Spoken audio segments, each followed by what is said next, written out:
To most databases, a financial transaction is just another row to write down, one line in a very long list. This one treats every single transaction like it's guarding a bank vault, and it clears 1 million of them per second. It's written in Zig, a language with barely 10 years of history running anything real in production. Not the safe, boring choice you'd expect under a bank's money.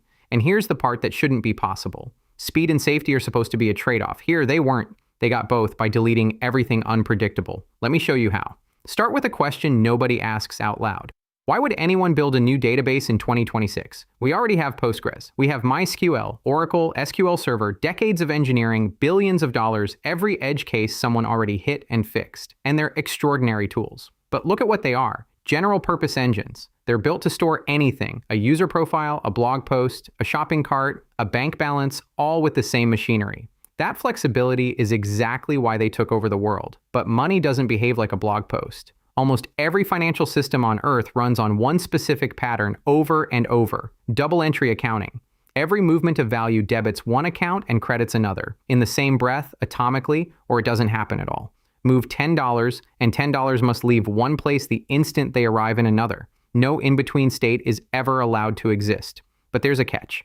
When you force that pattern onto a general-purpose database, you spend an enormous amount of effort just fighting the tool, locking rows so two payments don't corrupt the same balance, wrapping everything in heavyweight transactions, adding retries, contention handling, a caching layer on top because the thing is too slow, then a second system to keep the cache honest. Every fintech ends up building the same tower of compromises on top of a general tool. The database was never designed for the one job it spends 99% of its life doing.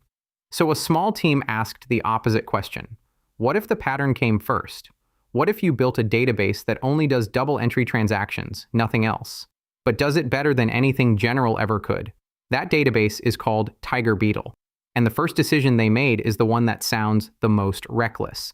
They wrote it in Zig, not Java, not Go, not C++ with 30 years of libraries. Zig, a systems language still before its version 1.0. And that choice was deliberate, not fashion. The entire design rests on it. Zig has a philosophy you could put on a wall. No hidden control flow, no hidden memory allocations, no hidden anything. In most modern languages, huge things happen that you never wrote. A garbage collector wakes up whenever it feels like it and freezes your program to clean up memory. A line that looks harmless quietly asks the operating system for more memory in the background. Convenient, until you need to know exactly what your machine is doing at every microsecond. For a database guarding money, that unpredictability is the enemy. A garbage collection pause of even a few milliseconds at the wrong moment is a stall the system didn't ask for and can't schedule. So they picked a language with no garbage collector at all, and no allocations hiding in the shadows. In the shape you see, memory doesn't appear by magic. You hand the allocator in yourself. If something is allocated, it's because a human wrote the line that allocated it. Visible, on the page, reviewable. That sounds like more work. It is more work. But when the product is trust, knowing exactly what your machine does beats the convenience of not having to think about it. Work like this, long teardowns of how critical systems are actually built, is supported on Patreon. Links in the description if it's your kind of thing.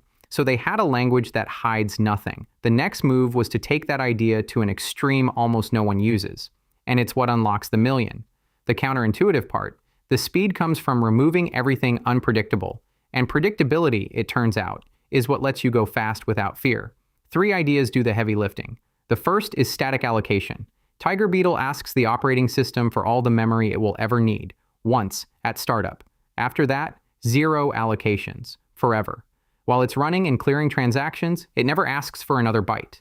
Think about what that removes. A database can't run out of memory in the middle of a payment if it never asks for memory in the middle of a payment. It can't stall to allocate because there's nothing left to allocate. The worst case behavior and the everyday behavior become the same behavior. That is the whole trick to going fast. Not a burst of speed, but the total absence of surprises. The second idea is deterministic input-output. The database is built so that given the same inputs, it does the exact same thing every single time. No randomness, no, it depends on timing. And that unlocks the third idea, which is the one I find genuinely wild, because the system is fully deterministic. They can simulate it. They run the entire database inside a simulator that speeds up time and injects the worst things reality can throw at it. Disks that lie, disks that corrupt data, networks that drop messages, machines that crash at the ugliest possible instant. They run the equivalent of years, sometimes centuries, of catastrophic failure all in an afternoon. And because it's deterministic, when a bug appears, they can replay the exact sequence that caused it perfectly as many times as they need. This is called deterministic simulation testing, and most software will never get to do it because most software is too unpredictable to reproduce its own failures. So put the pieces together.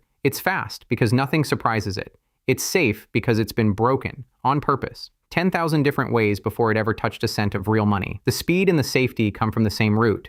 That's the trade-off that turned out not to be a trade-off. Even the shape of a transaction reflects it. Fixed size integers. Money as whole integer units, never a floating point number that could round a fraction of a cent into a rounding scandal. Every field a known size, so the machine always knows exactly how much space it takes. No ambiguity anywhere. The same philosophy all the way down. Now zoom out because TigerBeetle is the symptom, not the story. For 20 years, the safe career move in serious software was to reach for the managed, general-purpose, garbage-collected option and pile abstractions on top until the thing was fast enough. Fast enough was the only thing that mattered. Nobody got fired for adding another layer. And I'll be honest, that instinct was mostly right for a long time. Hardware kept getting faster every year, so the waste was invisible. The extra layers, the hidden pauses, the memory you never accounted for, the machine just absorbed it, and nobody paid the bill. It was easy to believe discipline was old-fashioned, that caring about every microsecond was a relic from a smaller era. Then the free ride ended. Processors stopped getting dramatically faster the way they used to. Suddenly, the waste had a price tag, and it was rising. And right at that moment, you start seeing a pattern. A financial database written in a language with no garbage collector. Serious, critical infrastructure choosing systems languages over the comfortable defaults on purpose. Precisely because they refuse to hide what the machine is doing. That's the cultural bet. It says the era of piling on abstraction and trusting the hardware to eat the cost is quietly ending. And the engineers who get comfortable, again, with knowing exactly what their machine is doing, down to the microsecond, down to the byte, are the ones building the next decade of infrastructure. TigerBeetle is just one of the clearest examples of that bet already paying off. 1 million transactions a second in a 10-year-old language, guarding money like a vault. This is what discipline looks like when waste gets expensive. And this is one piece of a much bigger pattern. It's the reason a 1983 machine can still, in some ways, out-discipline a 5 GHz processor built 40 years later. TigerBeetle is one thread. The video that ties every thread together, from the keyboard of an Apple IIe all the way to this database, is the one that started this entire investigation. 5 GHz processors can't beat 1983 computers, here's why. Watch that one next. It's the whole map. This was just one of the places it led.